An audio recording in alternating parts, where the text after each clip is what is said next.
Thanks for tuning in, and welcome to the Good Earth's weekly radio show, Another Day of Living, where the conversations are all about eating well, living well, and feeling good.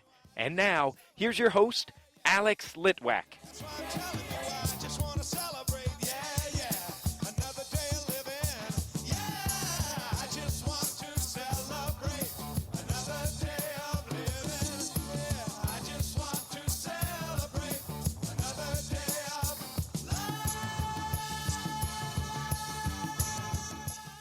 What better way to wrap up the year than with Ed Wenck, managing editor of beloved NUVO. Hello. Hello, and we are down in the Enoteca at Smoking, well, it's Goose the Market. Right, it's not Smoking Goose, it's Goose the Market. It's not Goose the Market. It's not the smokehouse that's down on Dorman Street, but rather the place on Delaware. Yeah, but it's still pretty cool. And awesome. I've got a glass of wine. Ed's got a beer. I do, a Yacht Rock from Indiana City, thank you.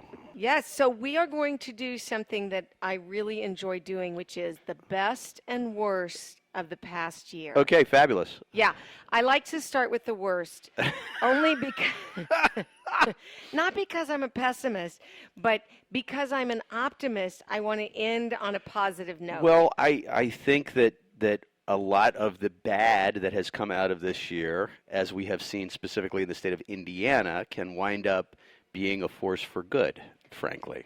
May the force be with you. Well, let's start at the beginning. Okay. Let's start with the biggie. Do you want to start with the obvious one? Yes, Okay. I do. All right. We have a governor who seems to proselytize. We have a governor who seems to have a very distinct set of values that he wishes to impose on all Hoosiers, even those who are not Christian evangelicals, in my humble opinion. And we had something pop up earlier in the year called RFRA, the Religious Freedom Restoration Act, that was famously signed by the governor as he was surrounded by people like Eric Miller and Micah Clark. And despite the protestations that this had nothing to do with the denial of LGBTQ rights and everything to do with guaranteeing religious liberty, it looked, the optics, something we've learned, a term we've learned this year, were very poor because it looked like it was directed at a singular group of people. We looked like idiots. Yes, Ed. we did. And the governor kind of cemented that when he went on the Stephanopoulos program and thought the game he was playing was yes, no, or George, not yes or no, when he was repeatedly asked, does the state of Indiana discriminate against its LGBTQ citizens? And the response was, George, George, George, Hoosiers love everybody. We're a big, happy, huggy family. And as one would expect, a lot of community leaders called BS on this particular thing, including the Republican mayor of Indianapolis, as well as other business leaders in town, and realized that this was not just a moral debacle, but had the potential to become an economic debacle. When you have the NCAA, who is based in Indianapolis, mind you, talking about removing games, championship contests from this very city as a result of state policies, then you've got an issue to deal with. As well as big corporations like Sure. Salesforce. Absolutely, without question. They've got a problem because, as we all know, they have business interests, big ones, in San Francisco, which is traditionally pretty friendly to folks of the LGBTQ self-identification set. Okay, we know all that to be true. What happened was a fix was issued. A fix was issued that didn't go far enough, but it started us down the direction of the next controversy, which will be Senate Bill 100, which is going to happen in 2016, will be debated in 2016. And they're trying to muddy up the basic notion of adding to anti-discrimination law in the state 4 words and a comma, which are, of course, sexual orientation, comma, gender identity. Now, the Senate's trying to muddy it up with all kinds of other language and placing penalties on those who would bring a complaint if the complaint is found to be frivolous. How that's defined, we're going to get into that later. But the good news is so much rancor and so much negative attention was focused on the governor that he had to retreat. And this was one of many times that the governor had to retreat this year. Just In was another thing that he attempted, a state-run news service that was roundly criticized. I have never seen a backlash against a Republican governor in the state of Indiana. Pence must go yard signs on every third block. that may or may not have inspired one of my former colleagues to get angry about it. I don't know. That's very alleged right now. But there was some kind of tussle in a neighborhood over one of these Pence Must Go signs. But to my point, we've never seen the kind of backlash against the Christian evangelical status quo in this particular state that we've seen. And although backlash by itself is a poor term probably, I think we've seen some honest discussion about what we want to be as Hoosiers, who we want to be identified as by the rest of the country and the world, frankly. So it took something so extreme just to get us to start questioning our identity. But think this is an amazing thing. You have to think about how far this conversation has come since the last time you and I had this discussion, and we were talking about HDR3, when we were actually in the state talking about codifying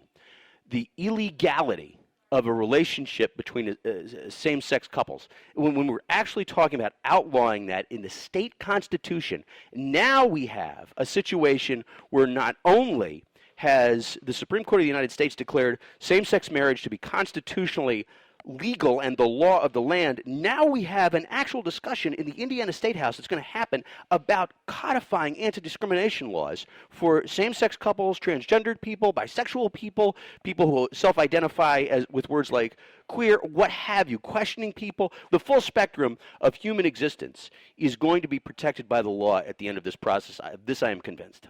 You're right.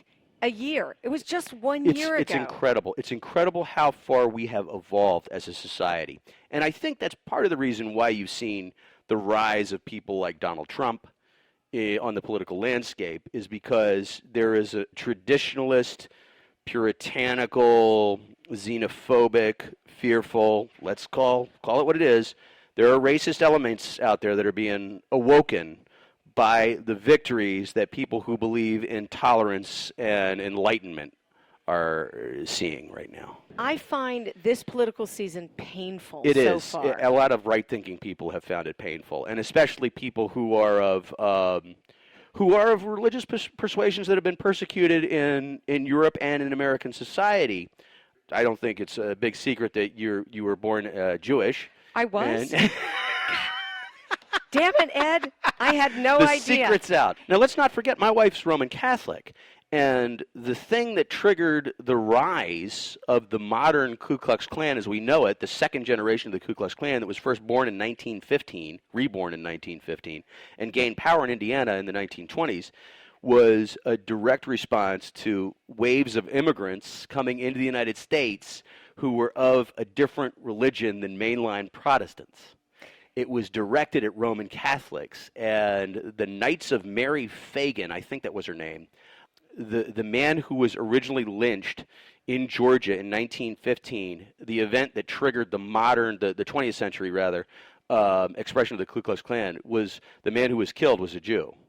The anger that era created was directed at immigrant religious populations in much the same way that we're seeing the xenophobia and anger directed at immigrant populations who are not of the Protestant faith. There was a moment about a week ago where I thought, are we in pre-World War II Germany? It felt that way. It felt that way when you have a candidate, not just a candidate, but the GOP frontrunner, 41% I think was the last poll that I saw, Donald Trump making pronouncements that we should ban all Muslims from entering the country, that databases, watch lists, and special markings would be something that he would take a look at, that he would seriously consider when asked. Some people said, well, look, Donald didn't say that. The reporter asked the question. Yeah, but the correct response is to call that what it is, an appalling suggestion, instead of saying, well, it might be something we have to look at. I'm not sure there are words to describe how disappointing it is, how embarrassing it is that this is the slate of Republican candidates running for president. How does the world see us? How do the Republicans see themselves right now?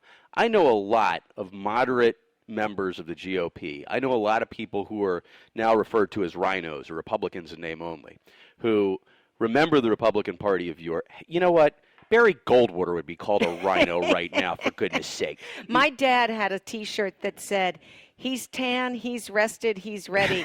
Nixon in 88. I remember that vividly.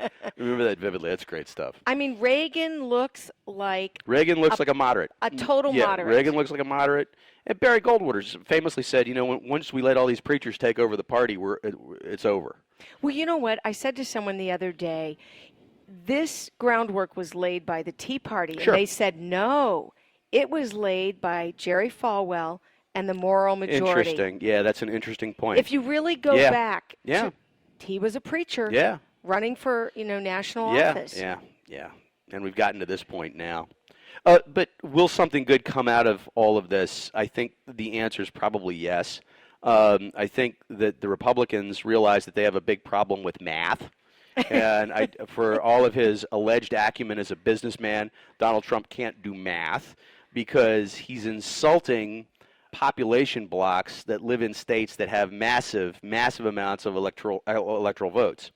And we have a large, I don't know if he's noticed, but we have a large Latino population in this country, most of whom live in the states that have the most electoral votes. As Mitt Romney shockingly found out in the last election, when you lose those states, you've lost the country and the White House. So even if he becomes the nominee, and I have my doubts about that because I think the Republicans are terrified of that very thing, they want to see Rubio on the podium, trust me. And he's so much better. So glad you caught my sarcasm. Yeah, I did. Well, okay, so politics aside. Yeah. Mike Pence retreating. And by the way, the image of Mike Pence retreating always makes me think of that scene in Monty Python's Search for the Holy Grail where they're going, run away. Right. Anything else on your worst of 2015 list? I was really disheartened by seeing that the IMA had raised their admission price to $18. I thought that was very unfortunate. I understand that there might be some financial issues, but I think the jump from 0 to 18, you get my metaphor, was startling to say the least. It costs a resident of Chicago, Illinois, $18 to get into the Art Institute of Chicago Museum. And that's a much bigger, vastly larger collection than we've got in Indianapolis. I don't want to belittle what we've done here because it's a beautiful thing. That was unfortunate. Seeing some of the environmental inaction that's happened in the State House has been unfortunate. But there's upsides here, too. I mean, we had the Harding Street plant. IPL announced that the Harding Street plant was going to convert from coal to natural gas here in a couple of years. That's a huge win. Zach Adamson, the city-county councilor, who lost his at-large seat but was fortunately elected to represent a district in Marion County, he was, on the day that they made that announcement, ready to present exactly what that plume of coal smoke did to the city of Indianapolis. He had overlays that lined up with childhood asthma rates, that lined up with poor grades in schools, that lined up with all kinds of health issues. And instead of painting it as a climate change issue, Zach was ready to paint the Harding Street plant as a public health problem. Now, while it's great that that plant's going to close in the near future, we still have a lot of coal ash ponds that are sitting around that plant down there. And we have to be very, very vigilant about the containment of the coal ash, of those ponds, and what's going to happen with all the toxins that are sitting in there, very close to the river, in an aquifer that's, sand and gravel. These things, there's only one that's even lined, and it's lined with clay right now. So containment of that's going to be an issue in the near future. Locally, the other thing, I'm hopeful that the new mayor, Hogsett, as much as I like some of what Mayor Ballard did with bike lanes and moving away from fossil fuels as far as the city fleets were concerned, I'm hoping that Hogsett takes another look at the Covanta contract, the folks that burn our garbage and turn it into steam, because there are restrictions on any future recycling plans that the city would like to enact as a result of that deal that we've made with them, that contract that's been signed with them. And the other thing, while this Blue Indy car sharing thing was a good idea, I'm concerned about the lack of transparency regarding the signing of that contract. So I'm hopeful that the next administration, that the Hogsett administration, will take a look at some of that stuff and determine exactly, if we're getting the best bang for our buck in both of those instances. I have one more thing to add to your list of the worst of 2015, and that would be voter participation. Appalling. That's a great one, and I don't know how I missed it, but it was appalling. I mean, we set records for non-participation in some of these races. Like you said before, and we're about to get to the best of 2015. Right on. Let's hope we can turn that around for Right, 2016, right. and that we are not at the bottom of the Right, list. right. It's embarrassing. It is. I do believe we're top of the list for syphilis. And meth production and, seeing the AIDS epidemic skyrocket in counties that don't have access to testing facilities like Planned Parenthood. Hello. Okay, I'm depressed. So now that I'm depressed, and let's talk about what happened this past year that was just really spot on. Well, we saw Freedom Indiana and the business community and local political leaders in the city of Indianapolis, business and community and political leaders come together and say that Indy welcomes all. And everything that Indianapolis has done as a city, the Indianapolis Chamber of Commerce, has seemed to be a repudiation of what's happened in the State House of late. I think one of the most telling things that I've ever seen, and I thought it was a beautiful gesture on their part, was the fact that the Indianapolis Chamber of Commerce hired Stephen Stolen, a very prominent, outspoken member of the LGBTQ community, as essentially their PR guy, okay? For them to do that is outstanding, an outstanding and courageous maneuver. It's as if they took their gloves and smacked Pence's face. I challenge you to a duel. I challenge you to a duel of optics, monsieur, and we will win. So seeing that is a beautiful thing. I wish that stories like that would get out there in the community in the same way that stories such as, say, Milktooth has gotten out there. I wish that things like Greg Hardesty's Recess and his new Raw Bar, those things are carrying such national attention. I wish we'd get a little more of that as far as Indianapolis's insular political community. You mentioned last year that the growth in the local food movement was one of the Staggering. greatest things. It's getting even better. It is. It is. When we talked last year, Bluebeard was already open. As I mentioned, Milktooth opened this year. We've seen a preponderance of restaurants and bars that are making quality stuff. The craft beer scene continues to explode. We just did a story in NUVO regarding Jerry Sutherland, who started at Oak and Barrel, went to the Ram, went to Rock Bottom downtown, and has been brewing, the corporate recipes, but doing his own thing, is now going to open his own place called Round Town. And to see a guy like that, who has affected so many other brewers in the city, take a stab at it on his own is incredible. We have some of the best brewed product anywhere in the nation. This is a craft beer lover's paradise, and it continues to grow. And I believe you would know that. Yeah. Thanks. Because you're willing to take one for the team. Here's another best of thing that happened this year. The Lilly Endowment laid millions on local arts communities. Now, some of it was a bit of the rich getting richer. I mentioned the IMA. Now they put some great shows on. I don't want to be completely down on them because I know that every museum in the nation has financial challenges. I just wish that they, again, hadn't amped up the price all at once so dramatically. Anyway, be that as it may, I don't want to beat a dead horse here. But the fact that you have organizations like Lilly understanding how important the arts are to a community, and giving money to groups like Dance Kaleidoscope, for goodness sake, which needs every penny it gets. How are you a purveyor of modern dance in a city like Indianapolis and still keeping a roof over your head? I mean, that's impressive. To see people in a city like Indianapolis, which, albeit is not expensive as far as living expenses are concerned, still, you got to wait tables, you got to have a day job, and then you go and perform your art. You fulfill this thing at the end of the day. You fulfill this need to create and this need to express yourself. And to see these people doing it in such a masterful and wonderful way, it does my heart good. And to see entities like Lilly reward these folks for this kind of creative expression also does my heart good.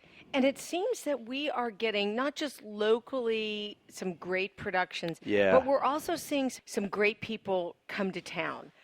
It's true. I just saw Steve Martin and Martin Short. Lovely. Oh my God, the audience could not stop laughing. Oh, they're great. David Sedaris was here. Yeah, it's a fabulous thing. You know, it's a fabulous thing. really, I mean, laugh out loud. I think the entire audience peed their pants. I want to toot the horn of somebody that's been associated with NUVO for a long, long time. And this is another nonprofit radio station that I'm going to plug, so I apologize, WITT guys.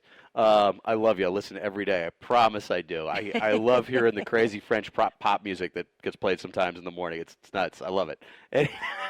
Unpredictable. That's where it's at. Community radio. Anyway, the guy who's been writing a cultural manifesto for us for years, Kyle Long, who is an encyclopedia of Indiana music and culture, for that matter, and has been programming some of the musical events going on at Eskenazi Health, which is an amazing kind of synergistic thing by itself. He went from the little side channel streaming deal that they had on WFYI to the mothership. So every Wednesday night at 9 o'clock, you can hear Kyle do his thing.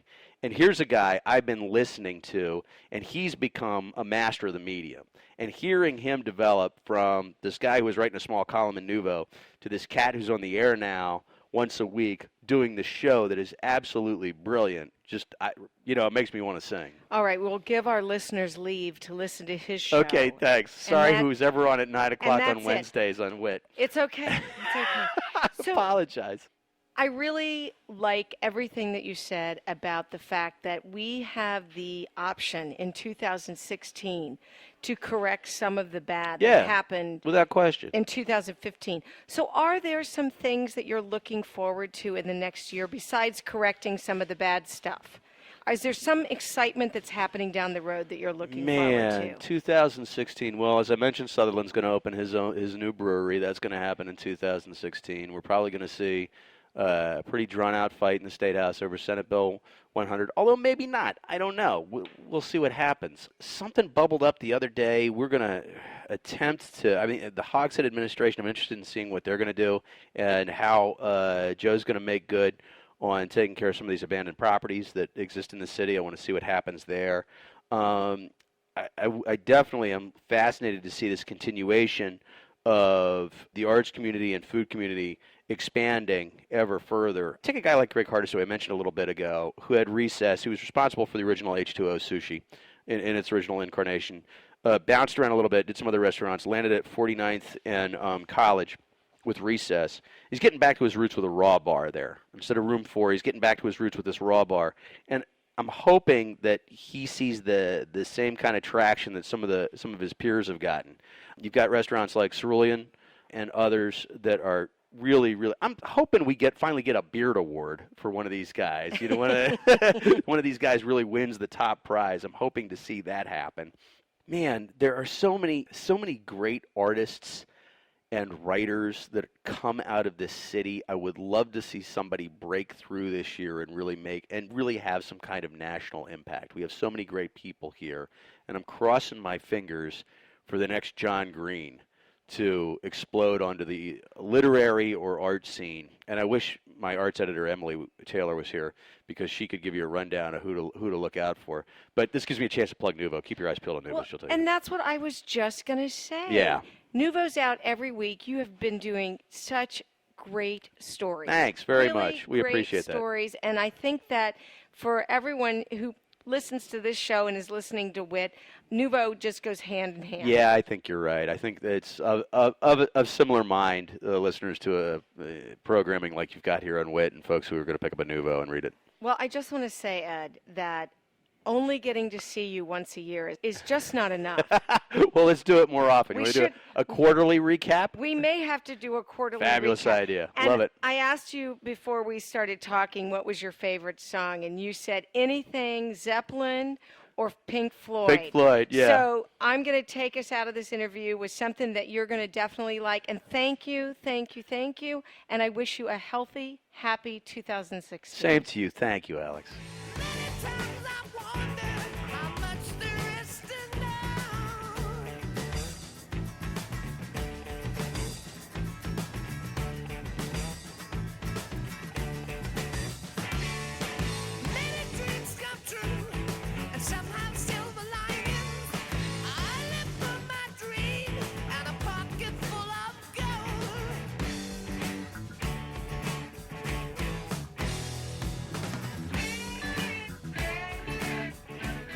It's the Good Earth's 45th year of providing the widest variety of organic foods, high-quality supplements, toxin-free body care products, therapeutic herbs, cooking spices, herbal teas, healthy shoes, and so much more. We've got over 20,000 items packed into the liveliest house in Broad Ripple. Our knowledgeable staff is here to help you find just what you need to be the healthiest person on your block. We're open Monday through Saturday, 9 a.m. to 8 p.m., and Sundays, 11 a.m. to 6 p.m. Or you can check us out online at good-earth.com.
That's our show. Hope you'll like us on Facebook, and remember that all of our shows are archived at anotherdayofliving.com.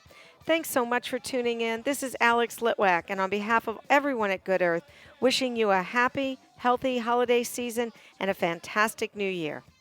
The happiest half hour of your day has been brought to you by the Good Earth Natural Food Company, keeping Indy healthy since 1971.